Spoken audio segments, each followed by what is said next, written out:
Ya, di ele chuan ni tai out store au matango fi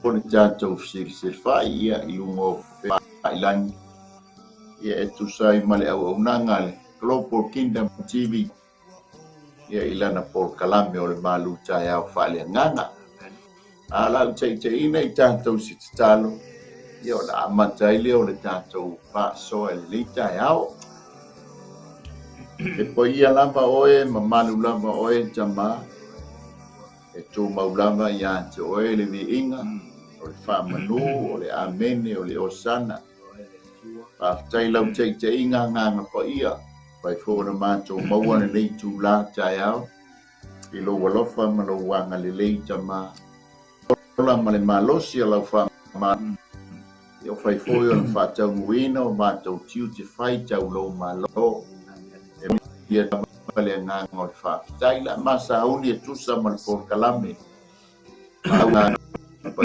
whaunga ia te maua le ali ie ai sili ai lau whaunga e whalongo lau whanau lau upu le atua e whangu ma toi whamanatu e pē i ma ia le teli na whatau muwini ionga o mātou iai le taimi e whaea i lunga o mātou ulu wala tālo to e whio mai te mātou wala au lau whaunga, mau whamunianga lau whamalolonga ma lau whamunianga i lau auna ia mai ki li ino nei porkalamu ia mawaluma so viinga mātou mawunianga na o Yesu mene ia di ia le tua ia so alo ya ia le tua le leita o fo ma te faturi ma ai popo o talu sisina ya nei falanu ma ave ma popo ia ile o ino le masina ma ane la fa fo anga sa mo le leita o fo ma te fa filo ai fa talo fatu ta fo o le la lolani o le mawa mai nei po kalama o lo leo fa ta ba ai fa no boli o sunga per nei au nanga foi ale ampere for Christ ile leita o fo le tai au le suba fua ia ile nei foi tu o le tu matu no fo ma mo wai ata fo na u to filo ai foi male asa po le asa po i o le tu inicio tu o le tu po le lango to wa mo wai no ia ia au ia bi foi nei asa ia lo fo male ana le tu sa ia tu ta po ia tau le malo le tu a filo i to nei po kala me boni tone male la mo nei o Aotearoa po New Zealand na felo ia tuai ate o le suafa manu malo le tatu li faola o Yesu Keriso le Nasareta a felo ia tu i tua asina sino le tatu matunuu ia o fia pea e whaalongolongo ia masile mai mo mai pea i tulanga i peo ne iai nei o unanga i le ngata fo i le unanga amatanga nei so mafua a o yaso ia na por kalama ia tau le malo le atua ma le folfolino na fionga niso au auna ia le lore tapua i ma lore te talo o lo fa pe lava na i wi ai favor i le vaiaso ma le vaiaso ono lo tau tapua i mau fa feilo ia tu CEO po le kai tai o le unanga o le Global TV channel ia o lo fa foi nei o unanga moli po le tu i so se tafo le lo lagi sunga ia mai preta ia ma le tu ia sala no faro me pa io le kali sempre le fai ngalvenga ia kilani ia le tua le unanga ma lore so i fuam no ia le tau le sunga le fa ngai po sunga le fa tonu na ta idea ia le pa ia le tau wale ma tu ai ia te tau le fai ngalvenga le tua ia mo tu fa tua mai kali sio tapu ia le au na lo le tua i le aso ma le aso ia le tua fa feilo ia tu le la mo nei tu uma le sua fo Yesu Keriso le talo fa anga le nei au unanga and for Christ sunga au on mai le sunga le au na le tua ia pase ia mal fitua ia ana i wai mea fi au kilani ia malo le tua am le tua i au nanga o ke ngai ia o le upo le tua ma le for reino na na filo pa ia wani nganga ia manu maluina i na po i tua le atu o ki ia ta filo foi sunga ia foi mono lale foi mono i le ai Brisbane ia tasila na ia au for matu tu fatasi le unanga o le unanga o le Ampere for Christ mātou ngā lue whātasi ia mā te whāmania tuai whāwhilo i te nui tai a fōu i ia le tua ia tu roma patua mai i o le kalesia ia i fō i kalesia lo whāpera pūna roma ngā lulu ei tō wike na iei fō i le sunga tei lei ia i le kalesia Samoan Assemblies of God i tono petone lo te ia o tuna le tua le sunga ia oka maiava mai patua ia nu fōu maiava ma fa io le kalesia i uma ese ia ma lo fa tai la tu ta po tu talo ia o fa pe la o le ngona ina ma matou pa tu ina pe i le filingalo o lo fo le tu o mo ia ma tu fa i po i le tai ma le tai ma lo tu ta po i mau e ngata foi le na ma tu ma lo sunga i to ina ma lo pe ia ti a fele ia tu ia china ia fele ia malo malo dua talo aman te ia le tua ia la malava ma ngona foi ma con panel o le afio mo le upo le tua foi ia talo mo foi pe fa don tu panga ia talo ma ia leva ia so ma ape foi sia matu ka ta salo no South Valley ia afakeo tau foi se kare tau sa ili tapo ia 17 George Street ia la ia maua kare ta kape ta sa ia se foi ma fale ia ari kane sia o fai boina kape ta sa ia matele po le tuo kamuta ia Yesu o Yesu o kamuta ia e fo ia nganga makamuta ina ili basa po yo papo ia sofa ma fale tonu la ma tanga mai ia fo ia upo le tua ele o tonu la kapita sa po le tua fo ai pe o le ala le na fata lo le ia tu sunga fa penga ia tenio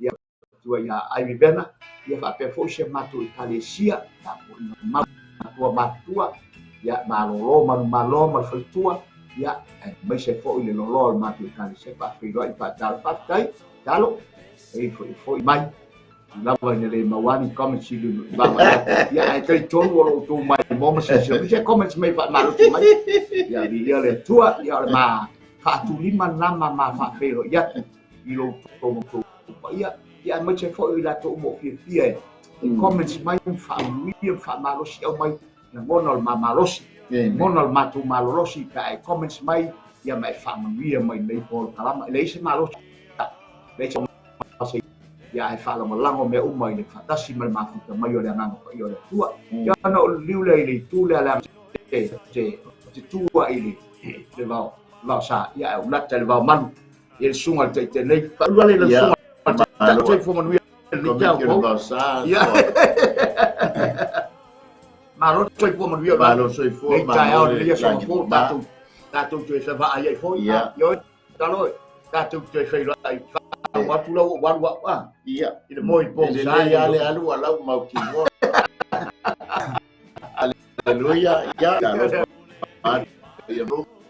ia le ri se foi na tanto sponsors ia o no to pito la au so fua balon langi mama amen aleluia atalo pa fo you so much of a pinele o ma kuta mai lu talo fa fa da mai titile mai sa foto mai yaba ia le nga taitale ia tamo ke pui foi oi le nga pui so alo aleluia ia sa mobi ia le to le meita yao mata ngo fie le tau wili to bua ia le li eu na fa fui no le out roa amen le mata ngo fie le tau nei out roa ia o nei loa hati Wellingtone ia le abatuai tato por kalame ma nei le solo le la pa nei le la fie nei te ia o por kalame ma fo fuanga le la faso ai le taimi mo le taimi ia walu to so fu mo tato le tono foi si o tunu ia o lo anga i mata puai ia o na tu pastil nei ia man we foi sa vingo le yaso tātou whale o Iova, pēr whai mai el tō po tā vita o fia ina wala tō whai mai. Tāpo le whale o Iova, tō te o isi whale. Ene mawai lau tō wita mo tātou. Ai malai o Iova. Amen. O lo whāwau le tātou wa tusi le ane mia. Ia e peona mai le asong fua te nei. Ia ne mia lai lona mata au poiva. Ia ale la tātou whai te win. Whai upu le o. Whai upu sulmantas. Ia e whai ma tātou tus whai tau. So alo e mo mai ale au whaafonga i lau. Whai tau le le tangi le no sufonga. Ai se whai tau wane le tātou whai upu na e ono angai whai upu sulmantas. Ia nao le amau atu e tātou whasoa si o tātou mata atu iai. Amen. Mole lava so alo. Ia, whaafonga mai e whai tauina le whionga pa ia le atua mo i tātou le litai au. O oe, nā o oi lava i o Iova, na e whai le lava o li. Ma au uma o iai o le lalolangi, ma mea uma o iai o le sami, ma mea uma o iai, wa e whaaola fo i a te i lato uma. Wa ifo fo i a te oe au uma o le lava. E lava Iova le atua, o lena filifilia a pere amo, ma au mai i ai uro i kale. Ma e whaingoa i a te ia i o re amo. Na e sifo i lana loto, sa whangi i o luma, na e whaia le whengainga mai e fua i mai le nu o sa kanana, sa amori, sa perise, sa iepuse, ma sa kiri. E mai fo i lana whanau, e whaatau mu ina fofio. Yonga wa oe o le ami o tonu. Na e sila fia fo i le puapua ngao mātou tamai ai kupito. Na e whaafonga ina fo i la lātou alanga i le sami ula ula. Na e whaia fo i wha ai longa ma ba venga i a wharao. Ma ana au auna uma ma tangata uma o lona nuu. Awa na e sila fia wa lātou aulunga i a te i lātou. Sa whapea ona e maua le vi inga e pei ona whai i le aso nei. Na e vai na fo i lātou i luna i a lātou i atu i sami i li mātou tū. A o tulia i a te i lātou na fo ina i le lo e pei o se maa i le so. A mai le tua e tusa male whaita wina o ana fionga. Ia fo i pēr ma tū mau i a te ia lona mi inga. O lo wha wau le tātou wha soa a mata mai lava i aso soa. Ma tau lia fo o le tala mai le matau mua o le matau pule iwa. O le o le tau sa minga le o le whalefta wha ilo naso luas fulma le wha. E tau ana uma le tau sa minga i le aso luas fulma le tasi a. E male tū male anga male tū la fono. Ai fa mai le fa matalanga ono le umi na faita wino le upo le tula fono. Ia le ala wo oi ina o atu le aso luas fultolu ia le aso luas fulfala le ia e pei ona ye le tato fa so ia o le tato au tu foi ia o le tato fa so ia o lo tu ma wata o le male tua. Le tato ia tu o le tausa minga le whamana ia o le tausa minga o le whale fita whai le ala wo o ia so luas wha o lo wha ule o le aso muli le wha au i te minga a le ala tātou te vava i atu o te ala noa mai sa minga i o na aso natu so wha ta waina o le o manaole lo no ai le tau sa minga o le whale fita whai. Le tu le hipo le tanga la whasolo. O le ua mawai atu le tau mawhanawhana. Foi ua uma le sele-selenga o le mi. Amen. E pei o le whaata ua e foi le vai aso na te ne i tala noa le vine ta whiwhi. ia e tala noa fo i le vi le nuu filifilia ia o Israel. Amen.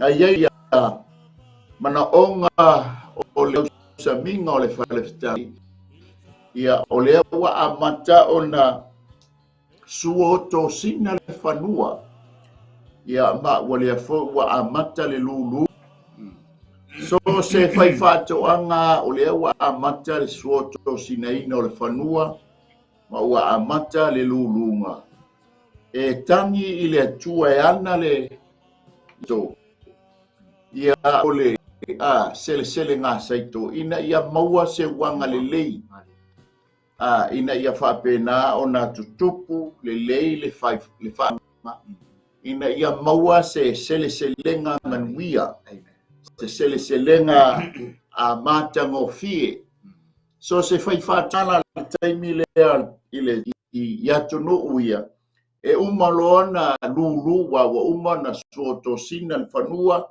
le athaua uma na whaile lulunga. O na lātou bala aulea i lo lātou atua. Ina ia maua se wanga le lei. Wa le taimi lea.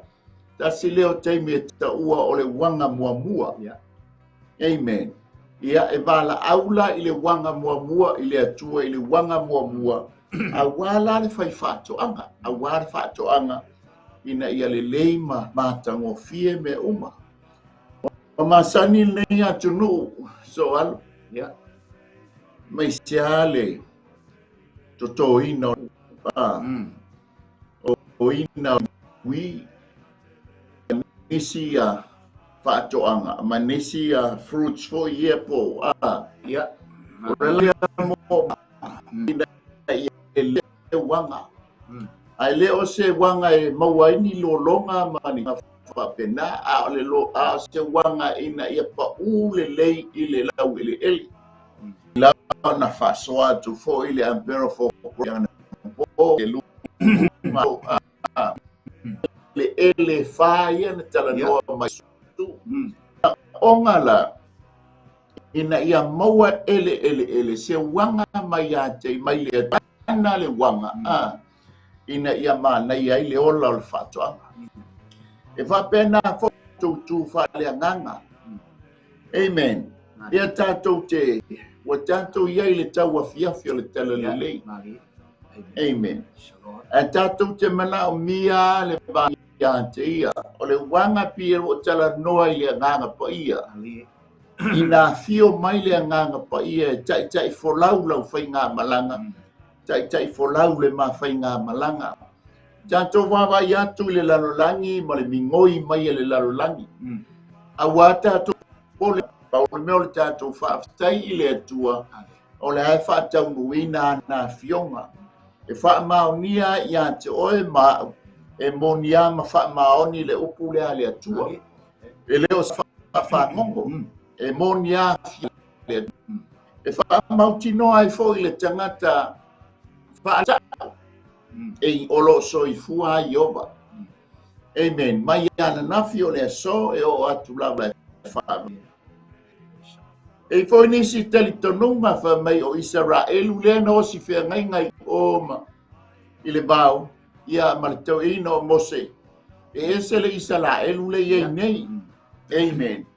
E wha o le Israelu a le se mai kupito tai mai e wau mai e Yosua se yo no foia ia kanana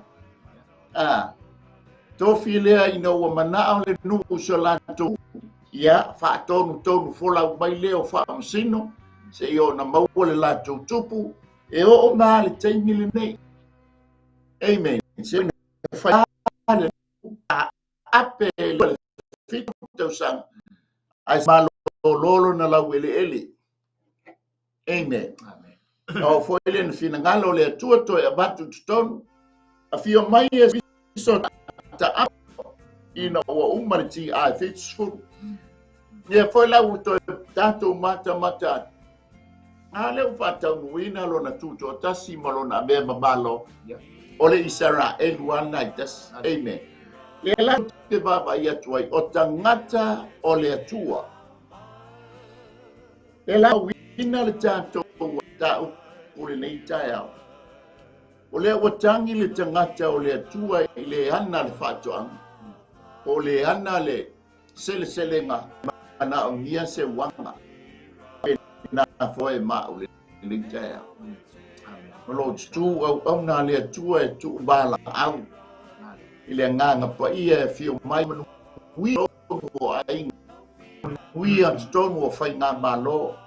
Ui at stonu o tātou kalesia o mafutanga o tātou ngālulu e mo ia malona malo. Ina ia awana i mātūtū stonu o mafutanga. Amen. A ia fio mai le nganga pa ia. Ina ia mauolo tātou ola wha le nganga mo ia tā penai tā mo ia malo. Amen. Le la tātou te iaila le whai upu le ono. O le wa amata na pele tau le. Ma vivi le tangata o le atua. Ma wha manu le tangata o le atua. Ma tanga le tangata o le atua. Ma bala au le tangata o le atua. Ia Iova. Amen. Ea, e mana mia se fesoa soani. O le lai amata ilana vi inga. O lana wha manu. O lana pesenga. Amen. O le ale tele o upo le mataiso an. Ai a watu se si ai le maua pa ia o le ainga le whaafsanga. Mai le whalawela. Pa wale tala le matai o le ainga le ai talia mai. Ele loa le matai le whaisio. Ai sia. Ele o maua le a foia. Ia penga o le ainga le o ia. E whapena fo ila le ainga le tali mai. Ale maua mai whata. Tali ahe mai. Whapenga ale le nu. Amen. Le sa afi nei I whaan benga o le lato wa tua.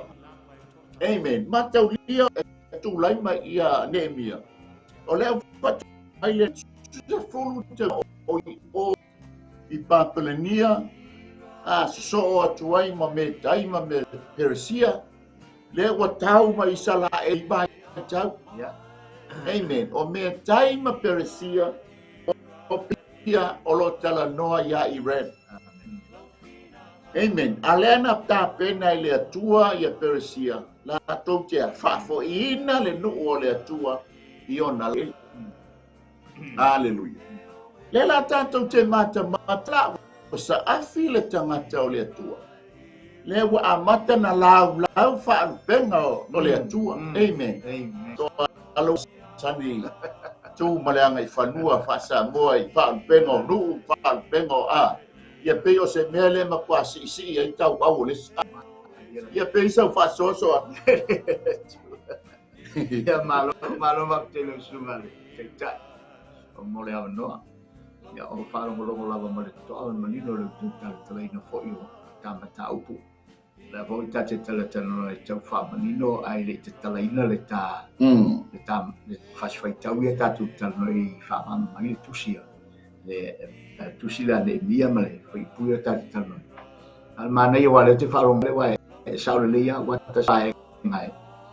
Le peye o le sivaenga le mwhai ai le to'o se to'o tu lai mai e fai foi o au tu le to'a foi le tunu tau fise lau mai ai me tau fi lau pe tun vaenga an vai po le te le au tau fi ona tau fi lau e fa longo mai le o se fa pe ngolu e ta si se na vaenga e foi ne fa lava mai ai le ni upo toi I matua ia ai le fa pe foi la sa u fa upu ngata matua ia o le amatua tau tia ni upo fai mai pawale upula la ta fai mai ero fat ero fai mai ya ila ya se sulo foi ma pe ta singa vai na fai no fa lava mai toina e tau polo kai no se se el fa upena ya se fa pe ma ta no singa vai no la ma ta pie ta fa ma mai nei tu langal vai ngale albi ingale ave I pe ona ya ile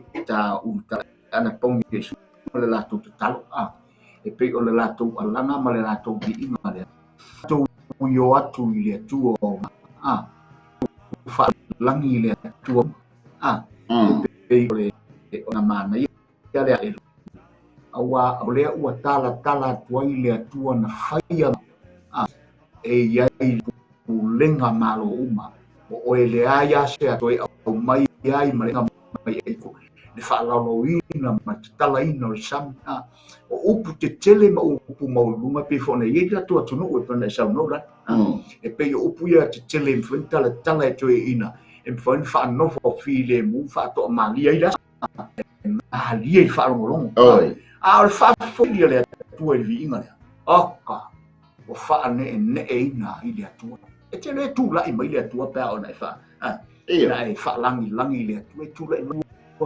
nanga fia te lo tatou vinga e a fio ai le tua i lona malu ma tatou fa ne ina i le tua pa ia io ai tatou e tu la i mai le tua mai pati na am fa te mai lana pana o e tapu ia tu ia tia i le nganga ato mal fa ma o pe fo na sa no la le o tatou tal no i le wanga e moni le sa nanga i fo tala la apostolo pau e tatou lu so se te o le tai ao afiafi ma le tai ao i au ia afiafi mai le lopo feona te mi manuia o ta lunga e sa no amena mia ia fai fatto angol vai amena mia tele le vai le taua ia le vai le ngai le voto tale da apostolo o i tatou e tom fa ma fa susu ia o le tua na te fatu o le tua na te fatu po e mai le tua le wanga na te a tatou ai tatou luku aftaina ma tatou tau sia le limeia ina ia la mai le tua mai fa susuina o lo tau noa i fa susunga le nganga pa ia tatou ina ia fa tau tatou malosi ai ma tatou tupu ai o le ngala na le vai i fa tupu ai le tua na tupu wina asa wa mana ia le ele pe fontana no le perfo Christ ma le au nanga po awa fo ia lu po le tua na mia le fa susu seitole seiton pa u le Alan pa u ia ma na tupu seitole fu mai tons fu ons fu sala ono ya le fa susu pe na foi tono kalesia le fa susu nga fio mai kalesia ia ile kalesia na amen so se kalesia ma ile ngapa ya la usa so tu le ele fa tai mo le fa soa ia mi foi le tua aso o le tua aso ma fu ale ni masina tai le tua ia vai foi le masina lo no ia le tua ia entanto fale le masina lo na fitu fa tai le tua amen ia le haleluya fa mai le fai o pule ono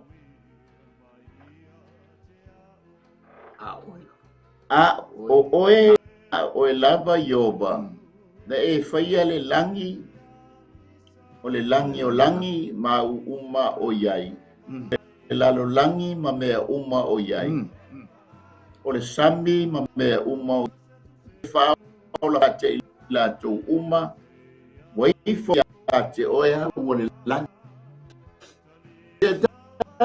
mata le te tala mai o le whanene e ngā le no upo te ngata o le atua. Ai te tai whamai o oe na oe lava Yehova. No one else. O le mea lea o te whawhetai ai i le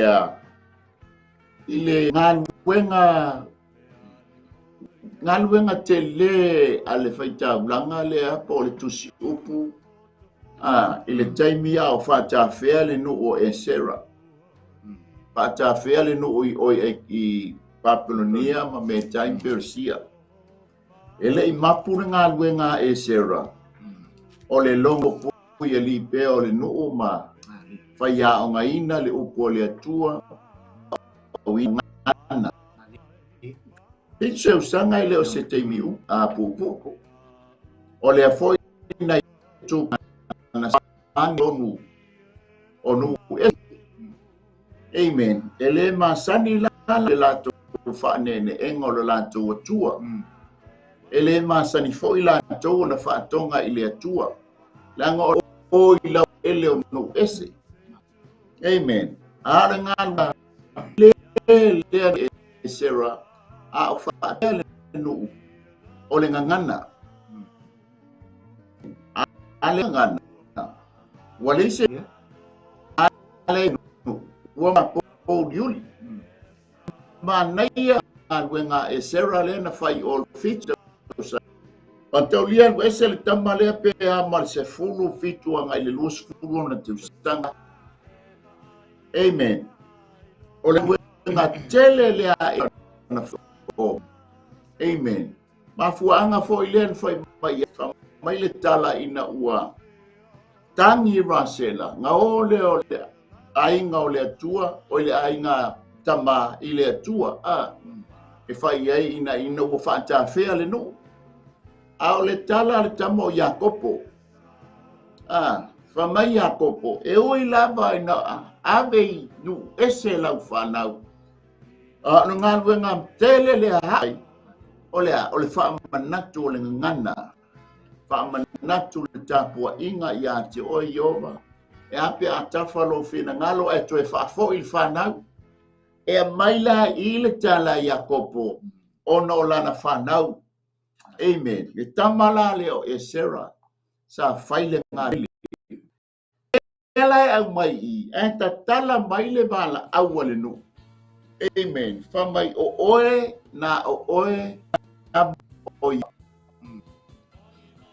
E whawheta iai ile ya e Sarah aso. Te loa tātou ngā luenga fo ile whaisa moa. Tātou o mātua. Le no nofo ia tunu. Au sia rika o le tātou ngā luenga whai leo o le whaamanaki o tātou whanau le tātou ngangana fo atu teimi sa whaamanatu ai tono New Zealand nei le mono lea o le tātou tofi lea mai leli baba aila ina ua toe fo ile no ngā tua whai tāmlanga Abe loa ma le lātou vi inga ma le lātou whaafitai ia yo. Ele opui ta ua e tono tuspa ia o le EL soa. Amen. O Yehova maua mai le ingo le EL kala noa i le atua e to tas. Ai ese mai suafa no mela te tele o le atua le anga i te o Yehova. E masani ai le kupito o ia masani ai le Israel a le tala mai le suafa le e mua mai ia Yoba ia mo Yoba ta o Elohim o lo tala noa le no tele o le winga o le upu Elohim creator God o le atua foa le la vala au ia Ya Yehova tuso Elohim o le atua foa. Amen. Ia I foli se suafa le amata mai ale EL. El Shaddai o le ona le malosi o malaba. O Elohim o yo Eloi o le atua e whaamabau. Elo Olam o le atua o le ali le atua po le master. O le matai. Matau lia foi o le suafa le na fisili ai ia mose ia Iova. O hai lo suafa po a fisili mai ia lau whanau po lo nu. Matau lia fo ua fase lau anga le fase lau toros fu tausanga. O le I ai kupito. Ia o lai ai tua pito. A fesili mai ai faile mai lo le tua fai o le soifua la puete e pelula ia o le YH kaplit le lo la fa le o le ai ono le liwina pa tango lo le o le au skola tu ia au ila to na fa na tu spa ia ave pa weli ina fa of Tau le tu lo le ai le bao le wai ma le hate tu le e o le bao W ma le hate le mo wai le upu Yahweh. Amen. O Yehova o le atua o lo soifua lava ia. Amen. O le atua o whea ngainga Dia lai pese lo lai I le Israel. Pese ai le tangata o le atua. Te lo fa pena oe. Te lo le ngana le o le vi inga o le ngana o le langi. Amen. O le vi o le fa ne enga. A tatou mata tua I wing I upu I upu. Ai le uma ka le sia I whakasai wing o upu. Ola. O le lo loto I o wing o upu. Toi o le mata ngō fie. A e pese mai lai lo nganga I upu o pese nei. E te langona ina le winga ma le lo loto une o pese. Ale matou matanga fa e whakasa aso. Mari. Vai pese mai o Yehova. E fo Yehova sa paota. O Yehova o au. O Yehova I rai o le tua na te au maia. O Yehova Shama. O le tua na te e mea o malava. Tele suafa o Yehova. O le mai nai suafa I te mata matai. I le mea sa I le mafu. O te lua po te ngata o le nua o le atua. O le ua o mai ua na o oe. O Yehova. Amen. Nama kua si ia le vaenga lo la tua. Amen. Pa ave le fa tumu. La ngai tele suafa o Yehova e masani ai le yutaya. La tau te si la fia a o le fa malolonga ta la ala au ia Yehova Rafei o I o le atua o le fa malolonga. Yehova loi o I o le la tau leo ma moe lele. Amen. Lea leo mai le no matau lia so al. Vitse fulu te sanga. Lea le fa atu tau sa fa le ta fa. Tau fne enga I le atua lea. Ona la tau te mana o mia. Se wanga mai a te ia. Ele la tau fa to anga. A o la tau lava o la fa le nganga. E fa susu wina o la tau o la fa le nganga. Langa wa leva nei o I Papolonia me taima beresia. Wa matu tu le lauelele. Wa mai na e whaia langi. Ua tua Yo o le atua foa. Amen. Mataulia o le atua o Yehova foa. Tasi fo I leo Yehova le suafo Yehova o le whengainga. O le o langi. Hallelujah. Mataulia e ono aso na whaia le foanga. Lea mahau uma o le langi. Ia tolu langi. Aso. Ia tolu langi. Tolu le langi. Alepa mai na e whaia le langi o langi.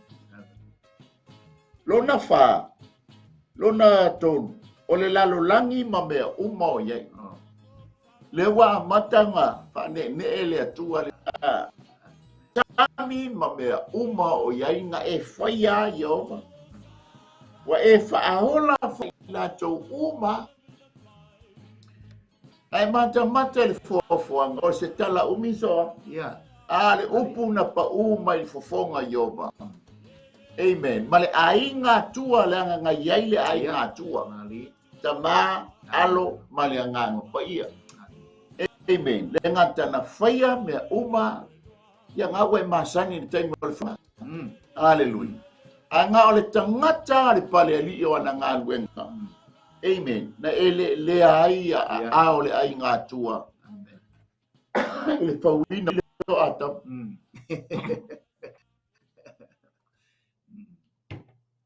Amen. Ai whau eba. Au mai le iwi mai le tua atam. Ai inga ua pala ma ua nga sala le ele.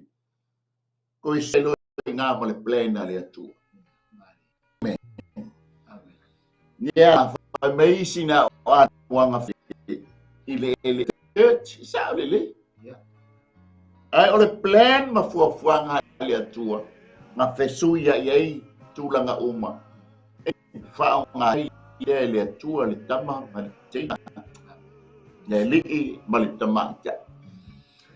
E ui mai ai fa tau nuina ai na polkalame ia tu ia wola mai pa amen dia la ia fa mai le fa ngo wai fo ia te oe hau le langi hau le la o lo o ia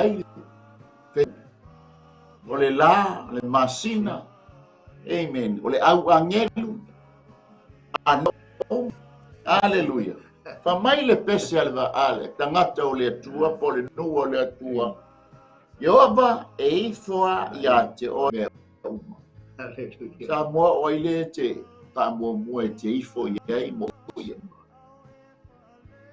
aleluia na umanga ifo le lope nga ifo o i tua i tupua o nepo ma i tupua o Papelonia a lela fa aftai le wala to lo le leia le tua le lona suafo Yoba wa ifo ne a foi esse le tua o te fifo nei ba ja amen ia mafai mata to tupua mata to watua ma me wa pele ia te oi ma pele ia te ma ua a vele le tai hao su ia le tua te ifo aleluia ina ia maua le nganga pa ia mai ante ia o le wanga mai ante ia e fa su ina ilo nga lala mo manga lala mo ia malona malo ia pisa fa popo so anu le lata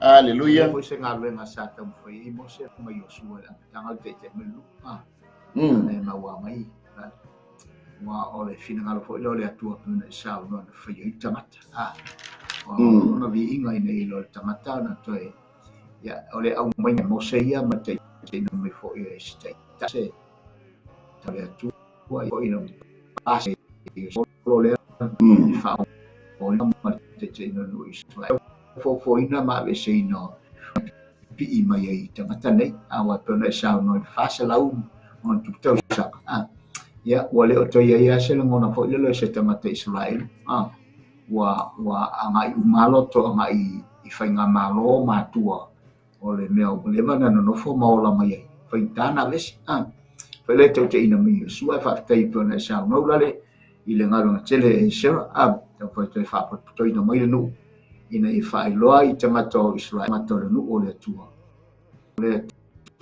tua to tas le ia sis there's no one le ia sis tu sa mare tua wa na o le tua lava amen pena sa no lale wa al mele mane tono o tulanga fo e kali se fa pentecoso ti koso lo tatu i nei mata po ia tua i le tua ia e pe fo ile le o tatu te a tatu o tu fo ile le tatu te o atu e tatu ta po ai ngungu e pe ia fo ile tatu te lo ngona ina e sa lo ngona e mo il mane o vi inga pese ngai fatunga le mane o pe tatu fa fo tatu e kali sia foi foi sa u lotu atola ya sa o nei le tu mana yo mato pese mana yo foi fatunga o in fatu futuia e fatu futua vi ingo le tu e ma pese vi ingo le tu fa nei le tu o tatu o mai tel fo wa mai fo se fatu e tu nga lu mai yo le ngang pa ye vai tau tatu ye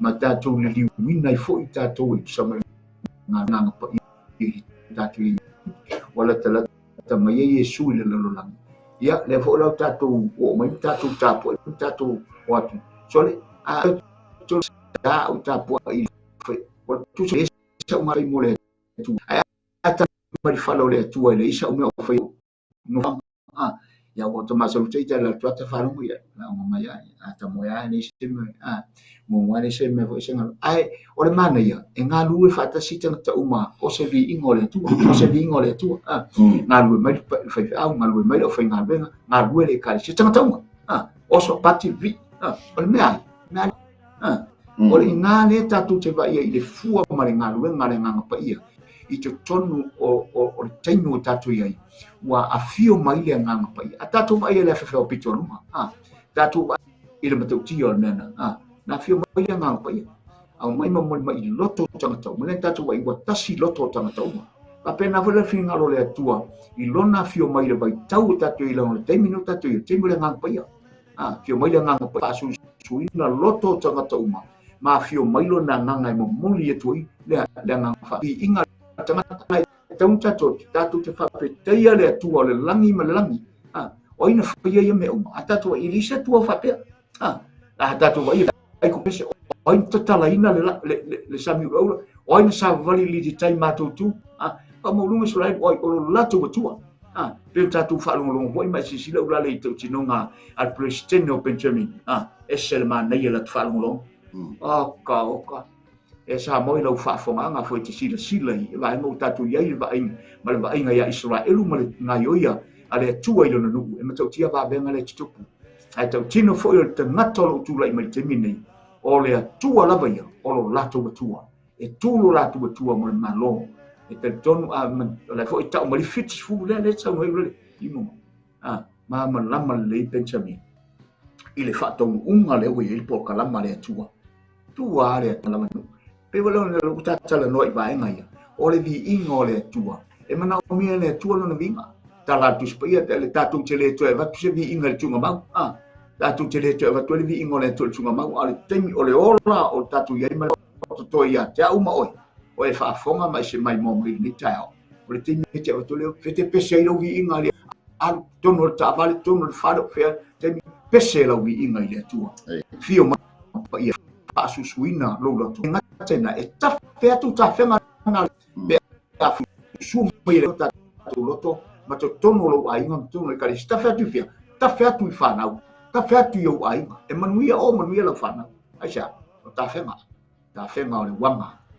le na pai la uso so tu le bi ele tu fa tai mo le fa so ma volunga i pele vi ingo le tu fa talo fa tu li to ine a fonti ma fu alo Malo sunga oi pa mitangi ia via tu tatu sile fai fo lungo ngalu pe o le ia i au nanga ma pe o le tua kai au malu nu asa fonti le tatu o mai fai u pe fitu ia tatu ia tu fai u pe fitu o lava o Yova le tua o na filifilia a peram então ela no loia a peramo o a peramo ia o a peramo la le temilia ele yosi se fe ngainga o lai o ele no ua huro ia ia me ton wala desia ngele ia po i patu no o le million ia so a le fe ngainga na fai ia tua ia a peramo tu lo ainga a sa we anu we fa watu ya me lo sta wa ele tau ya ele no amen ale mal nei ole mainga i o toe fa manatu ai Yova o oia ole osi fe ngainga o ole atua tau si fe ngainga o foi ole atua ia fe ngainga amen a no ya bi malana no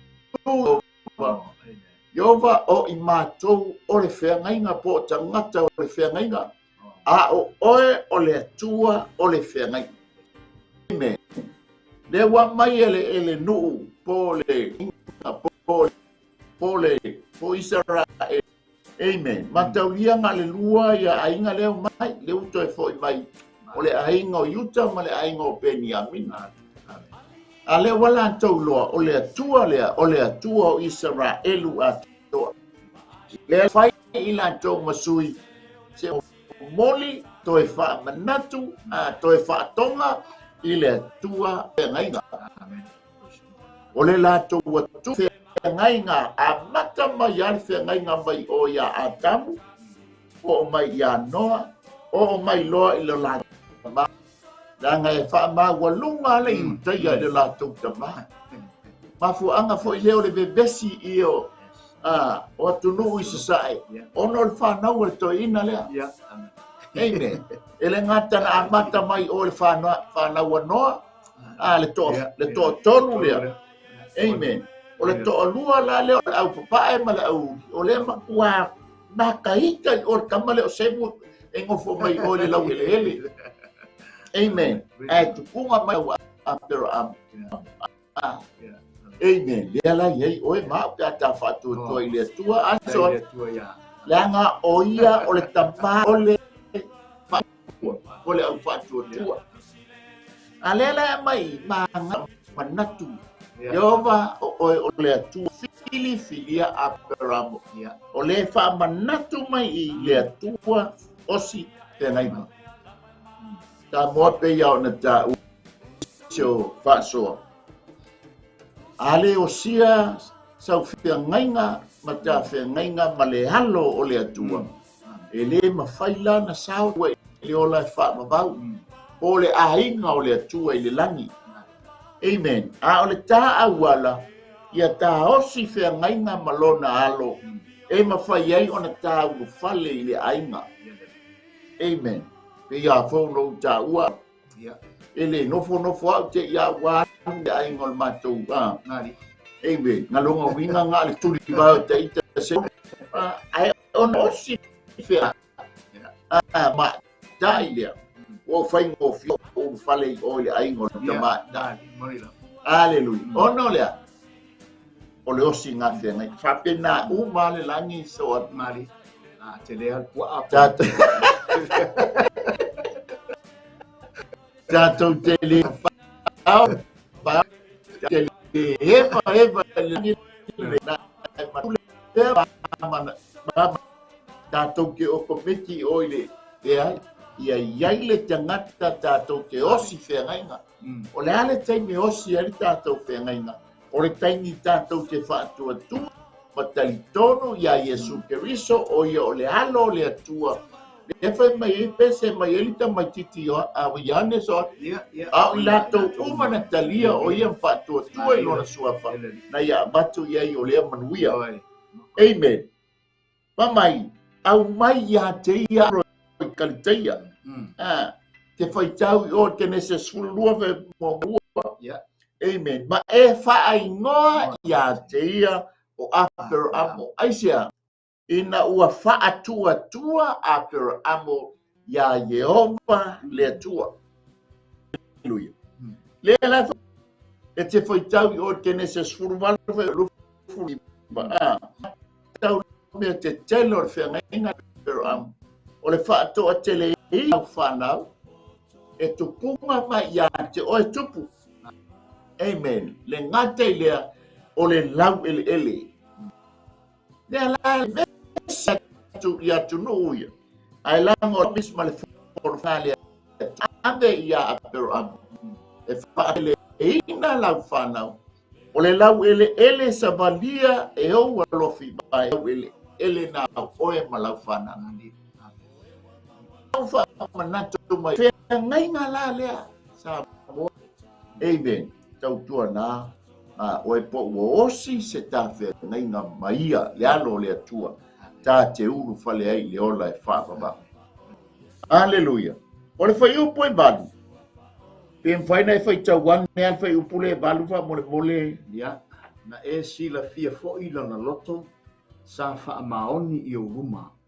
E whai ngai mai e fua i maile nu o sa kanana, sa heti, sa amori, sa perise, sa Yepuse, ma sa kilo kase, e fua i mai lana whanau, wa e whaatau wina fo i au a fionga, wa oe o le ami o tonu. Oe, Yehova, ele ngata oe o le atua. Amen. Amen. Foa. Oe o le atua, osi whea ngainga, oe fo i atua, ami o tonu. Mafua anga le na ia apero amo oe o le tapa o le whaatua. Langa whamai ona ta'awami o tonu. Hai lea o ia. Ona ua whaatua tua ia Yehova le atua. Amen. Matau leo le taiminga wa leo whaasino iai wa tau masarasana po le ea e maua sa ta whanau. Pe whai tama lea au nga e whai ma au na o maua uta atali. Mai lea tua le sau wapo. Whaate palo le lang. Whapena le to tele o lau whanau. Toi oi le ta fanga one o le sami fa pena foi to tele o la fana e o ese ia e o to todo le fa ya ko na o malana fa me fitu se fu ai o ina wa uma tausanga e fase lau a fase lau to se vai te tau una fase lau to se fu ai o le por kalame ale tu mata el fase fu fase lau tausanga fase lau tausanga na i fase lau to fu tausanga ande ese mai lole ai o ese la ne no o mai tonu ai kopi fai tau miliona amen e unu fale la o le fai tau a whainga na e ui la vai na mali liutu pulanga mua na o le tama o ka lepo ma Yosua le la tu pulanga le an maulu fale ma le tu pulanga lo na ma le tu pulanga fau le na u tono o le fitu sanga le ba ele fai titia ai uru fale atu li kanana le la wele ele wai au ye se a heti kirese ye se ole la wele alia le fa mai ele la to fa nene wa e fa taunu wina u folanga ai sea langa o oyo le tua ami to amen dato mata le fai upule pe fai sa fa so ia dato le fai po iva la ngor tanto teni so at mano fai fa mama vai mai mani era fa so ma tato na tua pe ona salmo ile to ina le apramo apelo se ma tu tal no fo ina po ma tana ile tamata ne apa pe po ile tamata wa tala ile tuale le lau tele le tamalo e pe fo ona yelo na ngo a programo ino le tau puna su fito ke nese na ino ko sui mai a programo pe fo le singular mai le ngo tamalo ai wo plulo mai temina dale ma programo pe wo fa lau tele lo ina le tu fa te palo le tu ba ai le lo fa na pe le wa sa no yelo la mai ya pe o le wo to ya ta ya ile no fo no fa pe wa fa tai ya programo fo pe am fo tato wa tato wa tu Emmanuel sa lasi na fo le tu ilana fe ngai le vo te ata wa fe ngai fa ma ni fa ma sa mi le tu fe ngai o le tu ai o le tu fe ngai ma le tama ya am sa no fo ia am ia o le tama wa ia o le fo le fa tu le se fa tu ta lo fa tu pe la pe fo tato wa ya tu tato ile manuia o Israelu ya ona ole to ina ima me wa pu lea mano no foi le no o me uma mele to dia Israelu o me uma na soli to vai ma tu sopo to inu umana e fai mo to pa to no fe nga fo franga le tu fa ma le tu ilo pe ila ole to so ila le te ma sona di ele tato po iva na e si le fia fo ile po ma to ba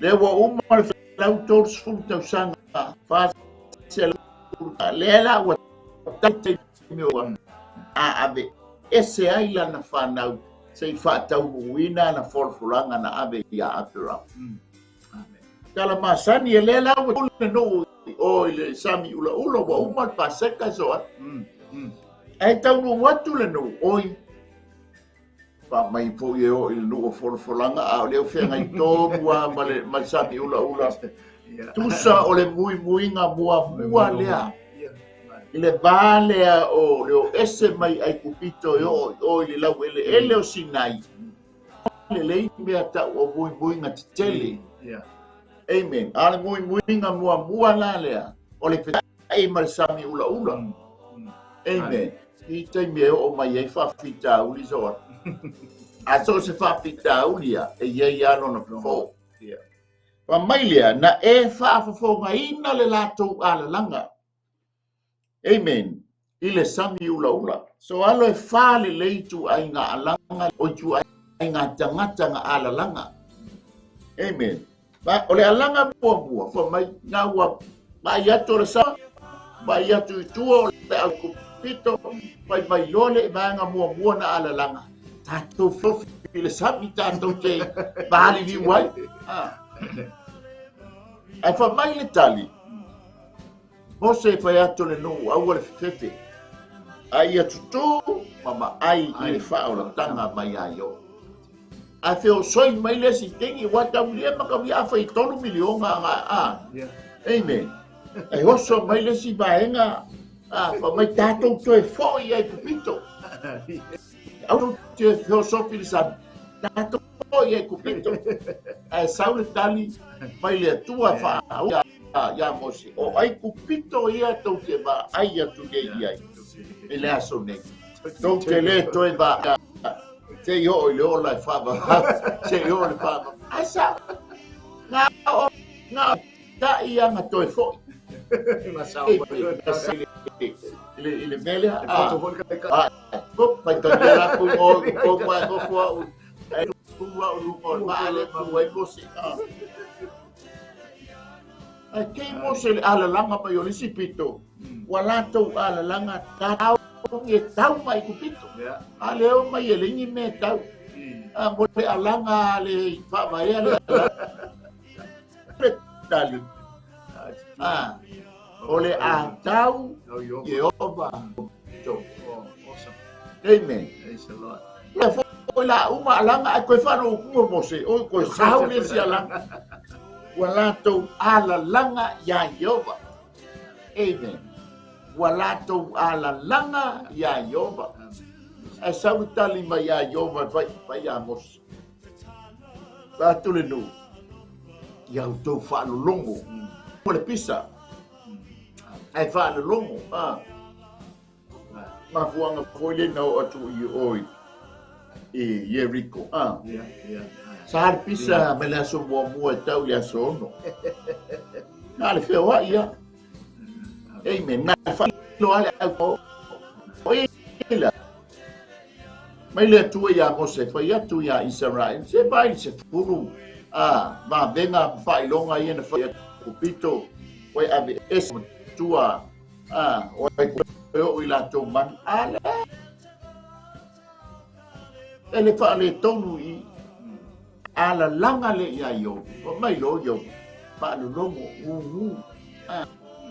ai lo to ina ba i to e fa amen le fa manatu ya lo la to tua fa peia ona le fa sauina matali le la to wala le fa wa to yanga le ya te ma to e fa fo mai i ma to i lo ma to lau ele haleluya pa mai lo fa upo se fu o fa ai longa ma va benga o le tua na faia ya Israel ai mata ya i Farao malona malo ai kupito e fa pei ona faia ya te mato fa mai fa upo se fu na e faia fo i fa ai longa ma va benga ya Farao mana au na uma matangata lo na no awana e sila fia wala to fa ma wala lunga ya te la to sa fa pea ona e mawale vi inga e pei ona fai i le asone a fa nga palasia i nga ui ya ile lititai tu lau ele si tu o yo o ura mi vi i lo alela o le pese a Mose le nga usui sa mo ko e pese i o ile o la fei na se a Mose ma le pese ale tamai mamoe ko si vai le o kenyo mirama i ya la fa mai fa peia le so ngei yoba le ma foi ona mato vivi ma fa ne ya jo ia peisa fa so alo ya ka foi le fa wina wale tau ya ma ka tai mana wi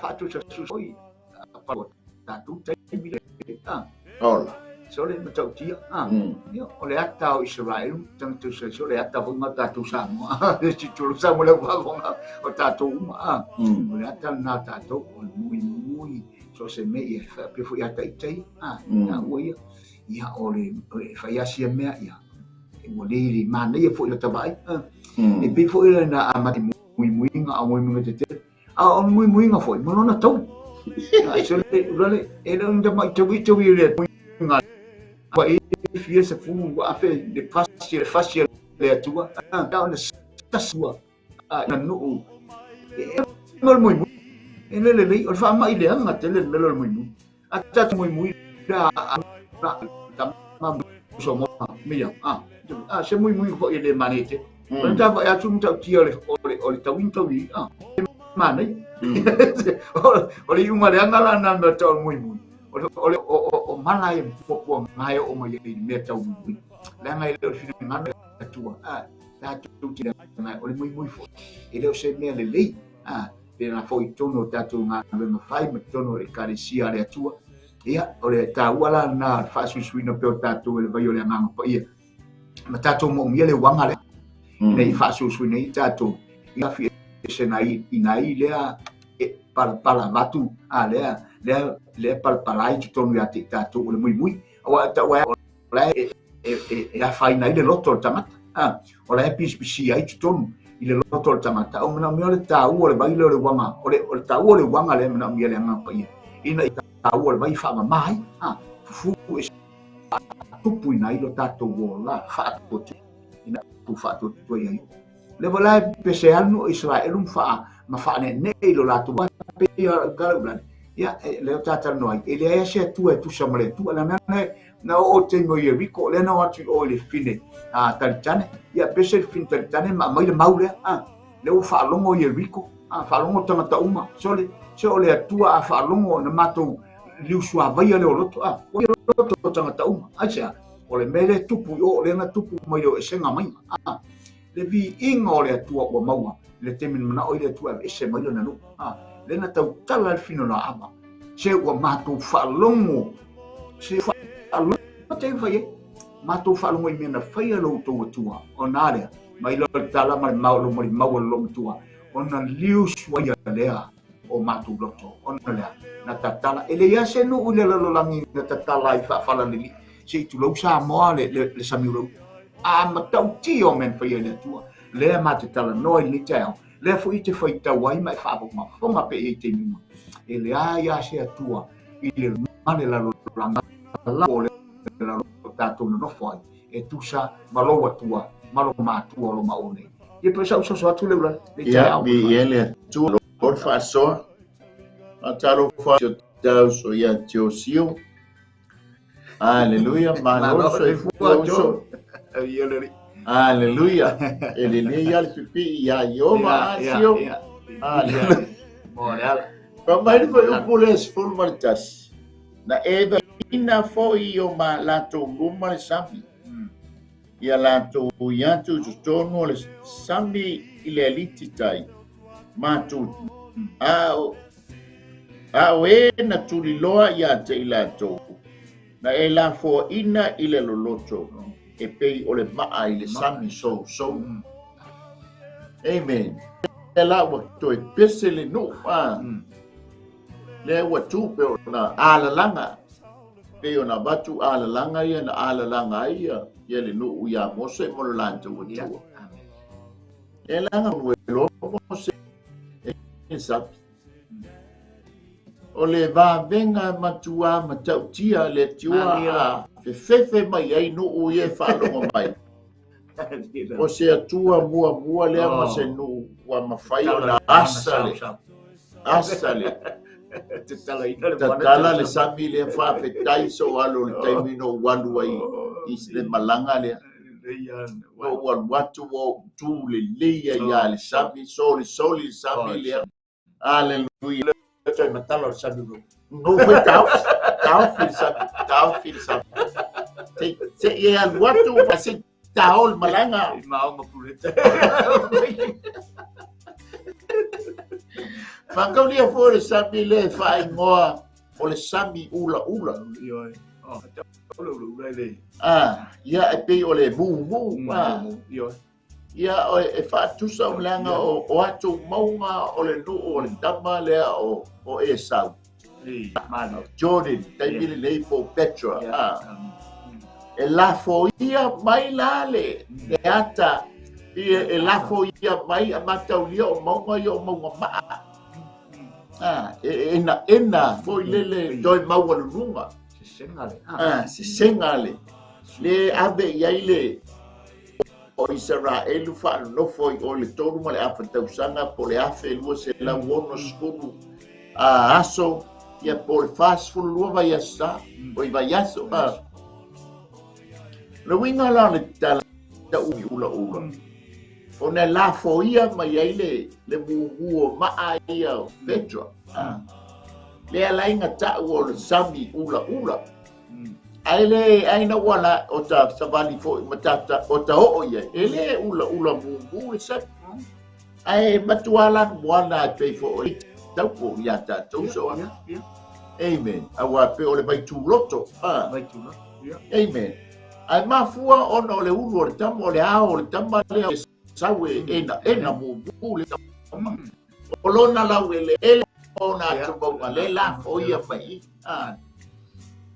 ala winga le tala o ina ulua i papatiso ai le no amen ma taulia o le taimi le ana o ese ai ina ua uma le pa pasia ai le mani o le taimi o le pa se taimi ina i le lafi i le fo o le ta ma liwa i Yesu Keriso tanu mia lola i o le teimi tonu ale nei i le tala whaatus pa ia o lo tātou iai le teimi o le whaapa iaina ma le whaamaina sanctification o le a o le tausaminga o a reto le whewheteina e mataulia la o le papatisonga o le ata o le whaamamaina o lo tala noa i le tunga mauwai o ila na unuai a papatiso ai le nuu e ala i le papatisonga amen ina ia se i whaamamai no aleluia le lai whamai na eva baina fo i o la tau luma sam a fo i le na ala langa le lu tato feo sopi le sam aleluia ia la tau i atu i to tonu o le sami aliti i tai el makualo loto ale paiso o le sami tasi lea sami o lo o sa tau fao e kupito ma Israel ona iai le tamau ainga le tito le taimi lale nei o lo tutu wai masini e o lo maua mai el pensini kerosini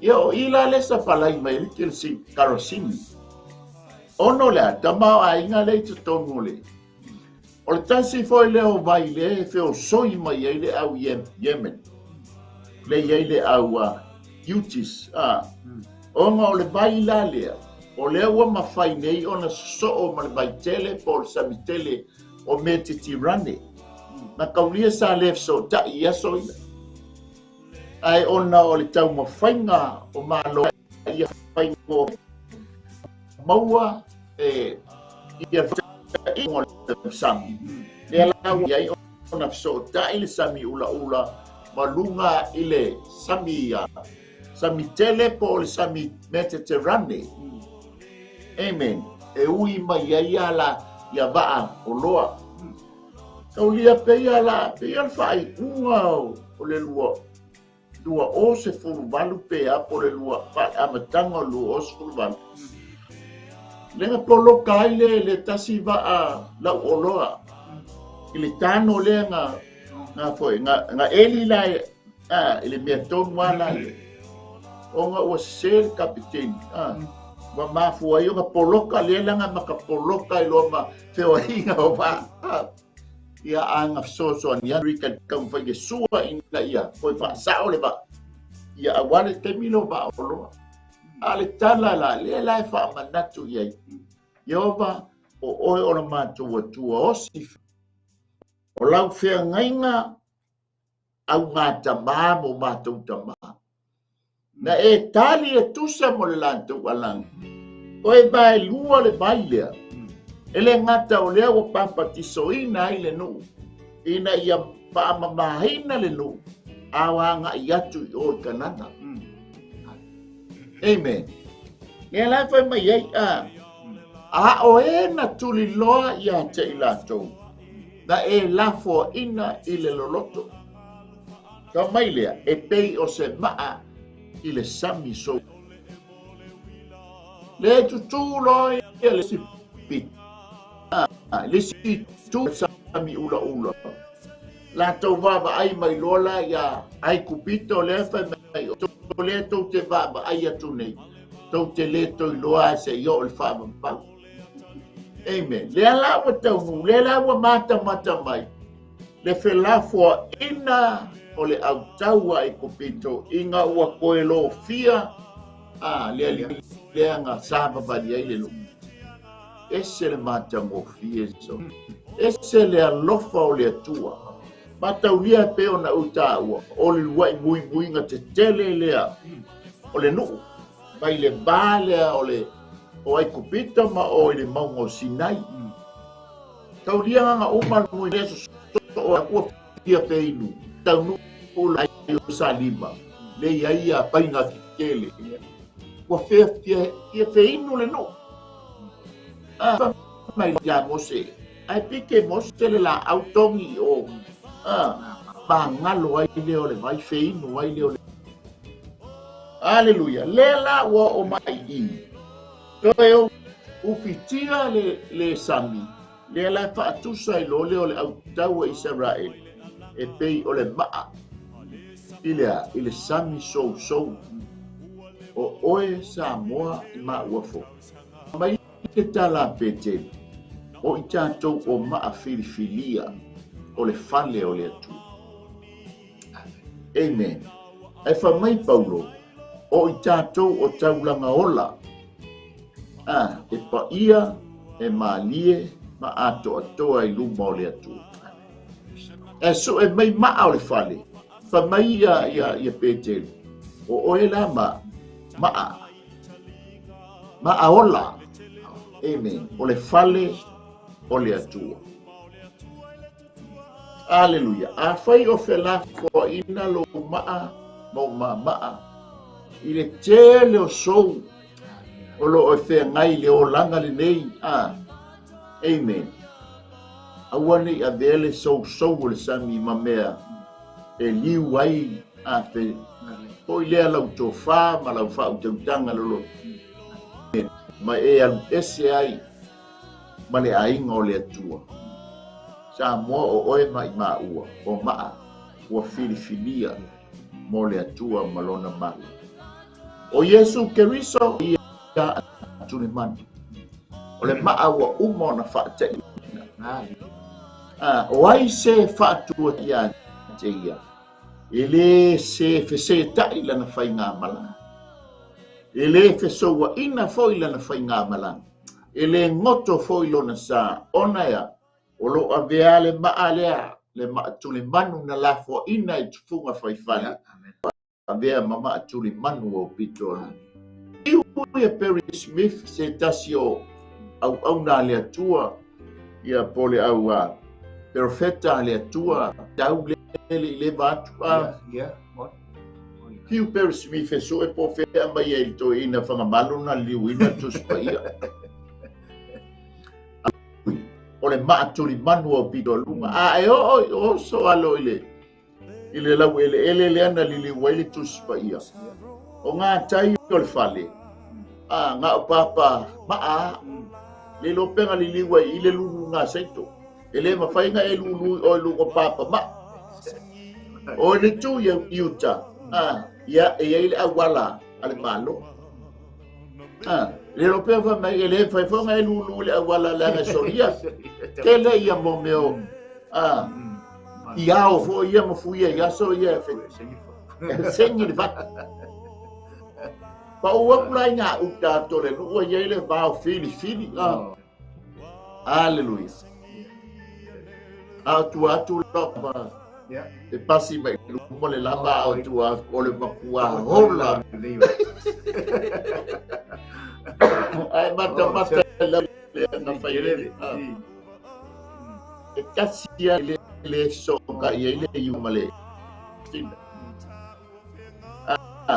na ko rio ele le tu no le nga wa ko e pefua ko yo aleluia lau toafa ele o la ni la a ale benga le mana ia le benga i o fia ale ai ngole fa na wa Israel e lau si le hola o la tu ko nga kapisi o to nga ai va ya tu le lau ele o Palestina e makua lipia makua tutua ai liu to ina Samoa ma ngai ai ale winga la tala i e ma ana ko in pa fai vale ai ave to ina Samoa tum ai lo mo fia ta tu Samoa le ma tu li man fa le o tu li man waso ai aplika ko ina Samoa ko ulungan ma prima Mari.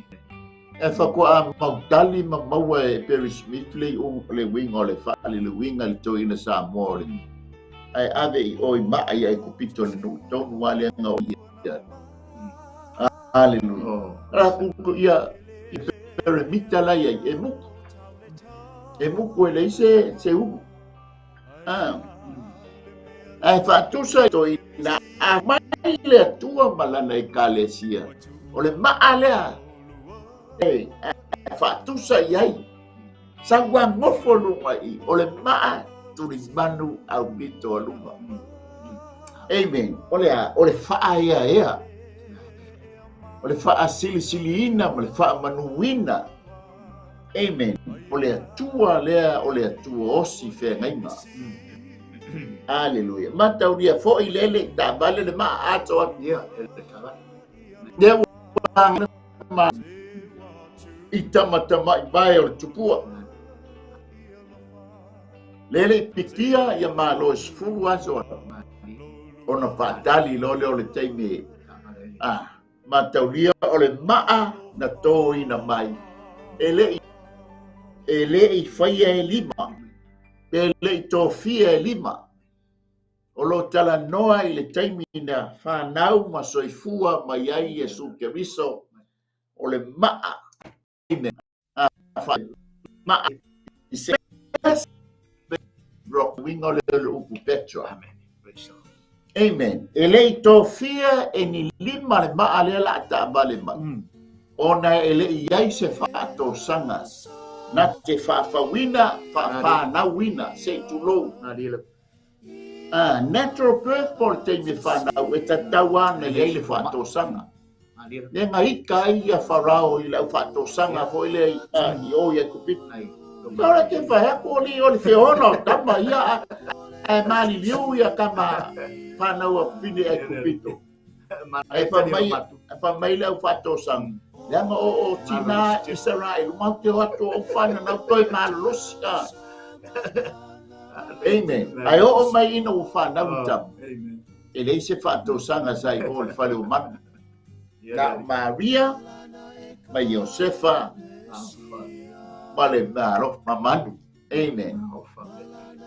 Nea o fofongia ele iai ni lima. O le winga le o le tala, o le maa ele tofia ina e lima. O le taimi na whanau mai iai le alo o le atua soifua. Ele iai se whato sanga, e na mai ia e ao o le angano o ia lea. Elai maa pei o se maa so le sani la foi ato mata ile maa tala mai le vai le maula ka vale mai ale o le maa ta fenga o le afoia o le vai e o atu o le aho o le sanga mo matua mole le maa sikilo e tabita piki mai loa maa e lima. Amen. Sei fai ele taua mala wali le faso e sa mai la menga le piki le maa i lo le ia e lima pitonu o o Palestina po Filistia. E tofu a pitonu ia o Astota o Kata o Isia ia pitonu le o Filistia. Matoa. Amen. O lesi foi tau. Ia whamei so o e foi o le tamale o Koriata. E matauria o le tamale Koriata. E iei le talitonunga o le tama hore. E alela tu watu tavita o le grandson ai. O le woa hore portam o tenio ruta. Tawa tama a uso. Kena ave e ta vita le ao Koriata. Pa mai na ave Jerusalem. Amen. O le maa na tuula fo ina. O ai, lo tala noa ia Yesu Keriso. Ai au mai o e mau ina o tatalia tama lea o Yesu Keriso e fai mali ima whaaole. Fai lo lea o e mamaaola, maaola o le fale. Ea, au wale fausia ina o le fale le. E mau tū la le fale. Amen. O le la fai nei le langi le tātou ngā wenga. Fau wina o le malo o le atua. Le la fai ne e ai le whanau po le tau le atua. O le malo Isara e lato atua lea.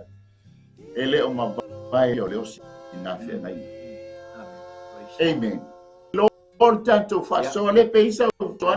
So alo mana ia fason ni tau dan amen si tala uma si dia tu ma ia tau ni tau ma ia le tua ia le pa stai sa mor tanto malu tai au le fa amen amen kan tonu foi le wa wa eni se tai gol tai min nei ma na ia sa fa i lu mo la ai fa tino ia o le ha foi se tau mo fa ngal fa nau tātou talia i le ngangol whaatai.